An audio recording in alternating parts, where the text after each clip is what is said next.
Hello, world, and we are back. My name's Kyle Fischl, and this is going to be episode 108 of my poker vlog. For this episode, I play a 2-5 session at the Hard Rock Hotel and Casino in Hollywood, Florida.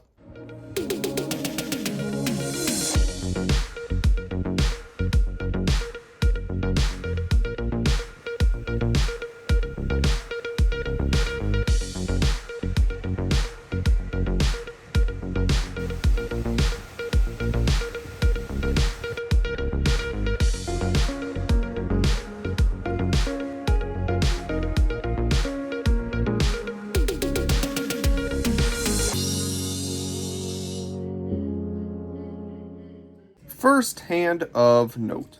With one limp, I raised to $20 from middle position with ace queen of diamonds. The button calls before the small blind raises to 80. At this point, I think that ace queen suited is just too strong to fold even to a 3-bet.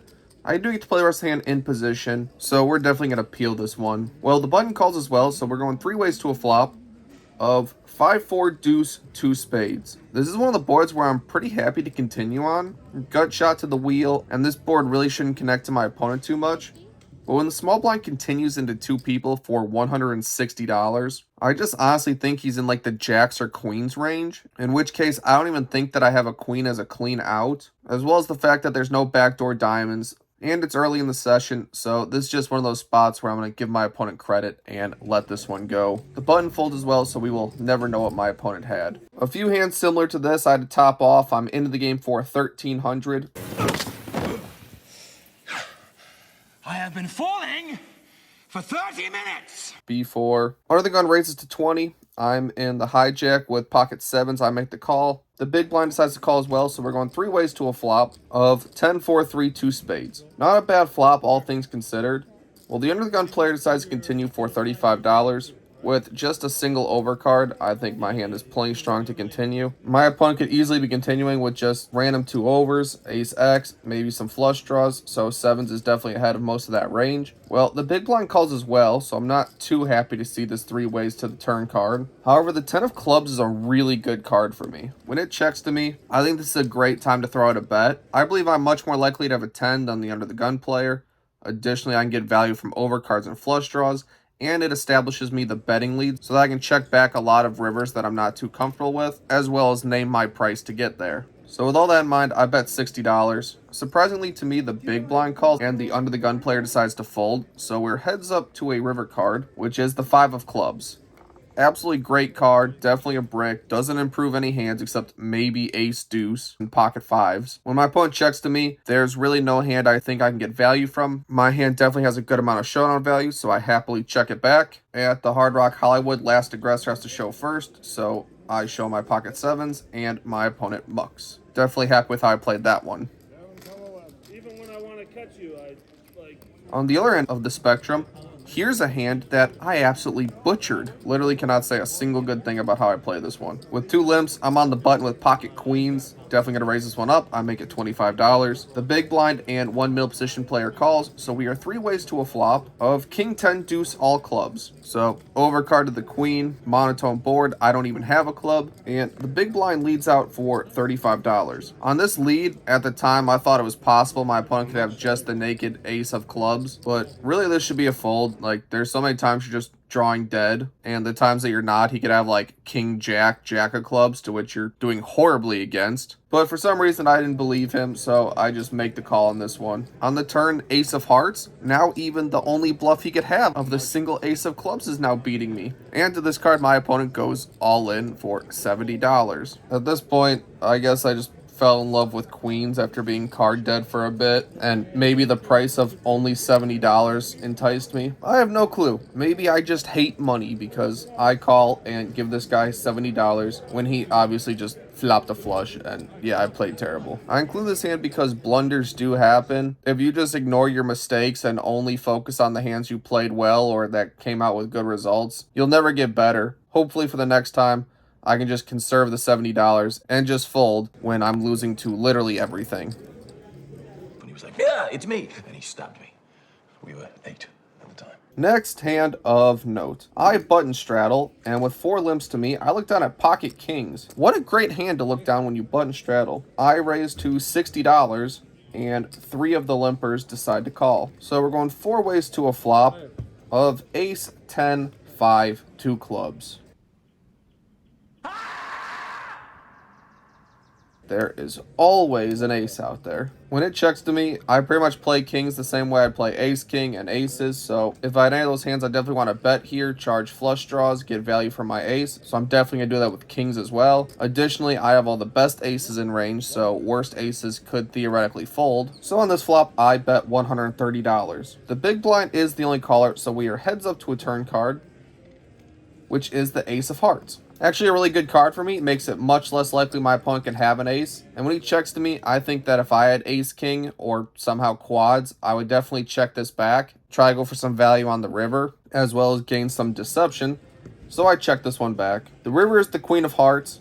And on this card, the big blind bets $175. To this bet, I'm getting a pretty good price. I only have to be right like 1 out of every 3 times to be profitable. I definitely lean towards calling because I don't have the king of clubs. So my opponent could have all the missed club draws. I double block king jack, so I think that's a pretty good reason as well. So after a bit of thinking, I decided to make the call. Because that's what heroes do. And my opponent has ace 3 offsuit. That's what. So yeah, it's always the garbage aces that crack kings, but that's okay. Lose with kings one hand.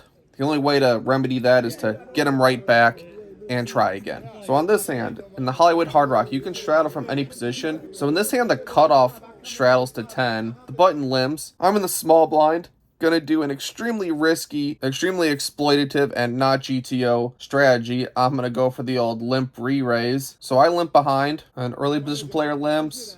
Another player limps. I'm really feeling bad about my decision, but thankfully a middle position player raises to $75. Even better for me, the cutoff straddler decides to call. So now the pot's pretty big.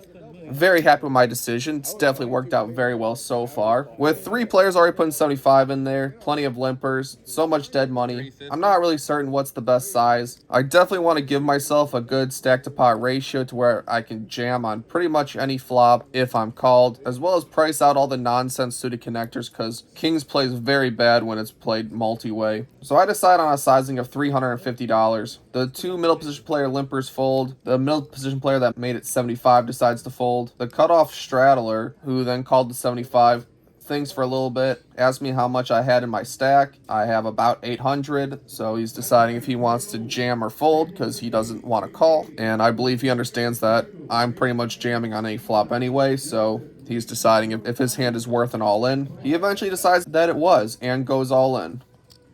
Button folds, and I obviously snap call. Ask him if he wants to run it twice. He says it's whatever I want. I say I'd like to run it twice. So we are off to 2 boards.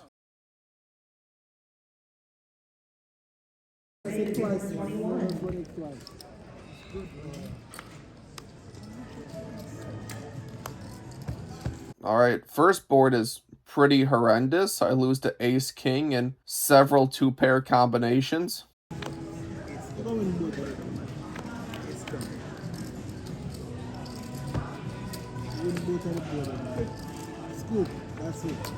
Second board, also just lose to a 9 or a deuce, but my opponent does not say what he had and eventually mucks. So we get a full double up with pocket kings getting it all in pre with a very risky move. Feels pretty good. I'm only alive because fate wants me alive.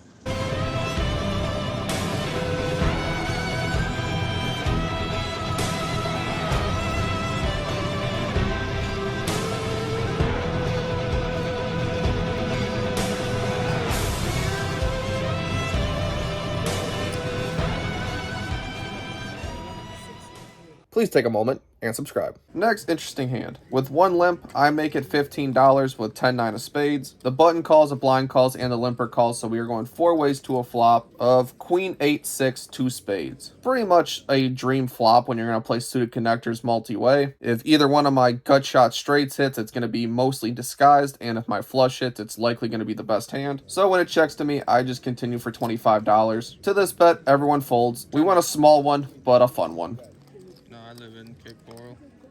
Now let's get back to some premiums. Pocket kings in the small blind. With 2 limps, the button makes it $20. I'm definitely not going to just call with pocket kings. I 3-bet to $75. Only the button decides to call, so we're heads up to a flop of ace, jack, 10, 2 spades.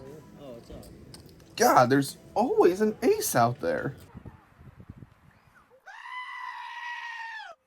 As I'm first to act, I'm going to continue. Same thing as the last time I had kings with an ace-high board. I play my entire range. If I had ace-king, ace-queen, or aces, I definitely bet this board. It is better for me than my opponent. Additionally, a queen gives me the nuts, and I do have a backdoor nut flush draw, so I think that's pretty good as well. I down bet like I would if I had any of those stronger hands. I make it $50. My opponent decides to call. On the turn, jack of hearts. I think the hand's a little bit interesting. My hand still has a lot of playability here.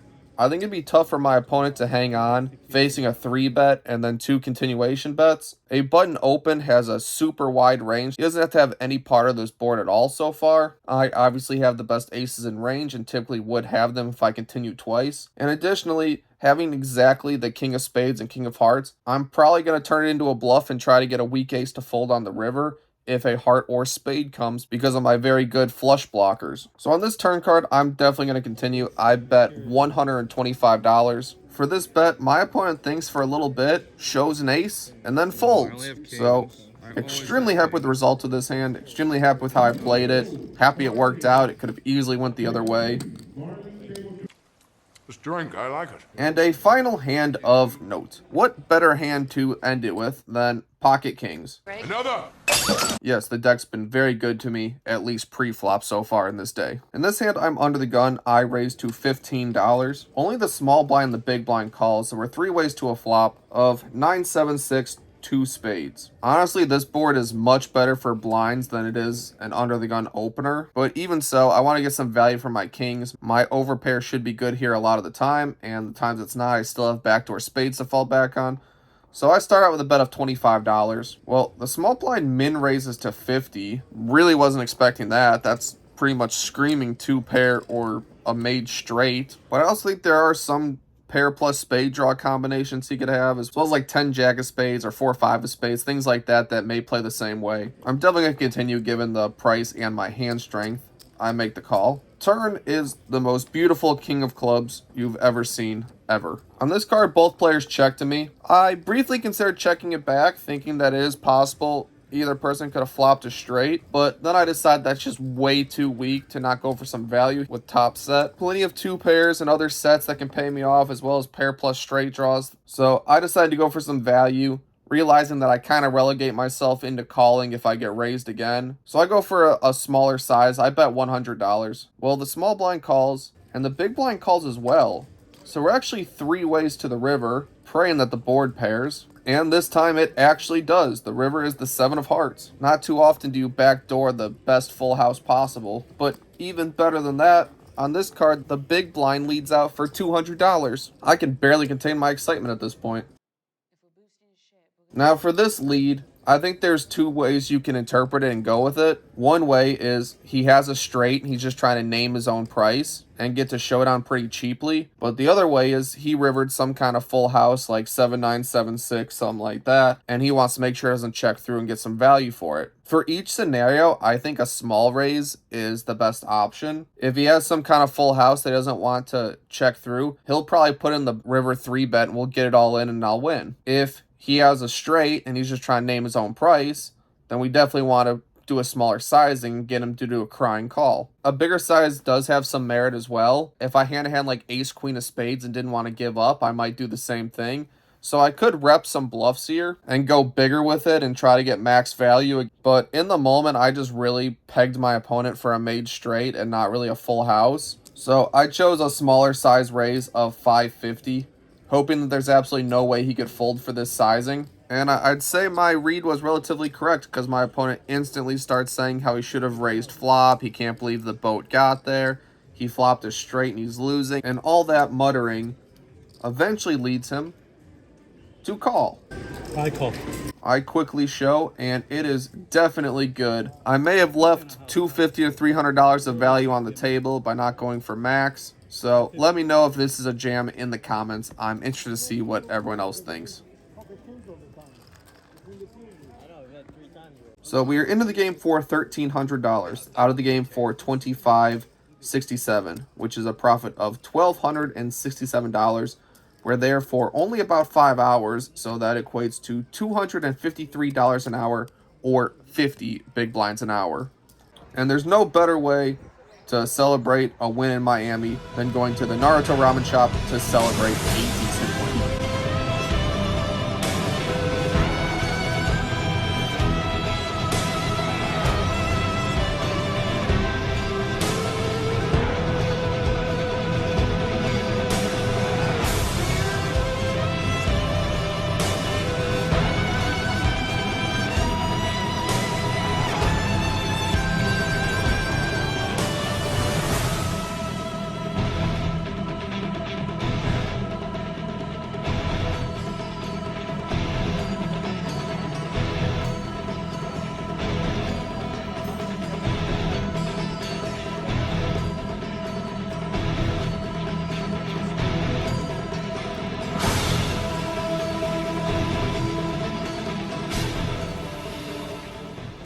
Yeah, honestly, that ramen was like the best ramen I've ever had in my life. So if that's a food you're interested, I highly recommend that bistro. But in terms of poker, I definitely ran very good with the hand distribution.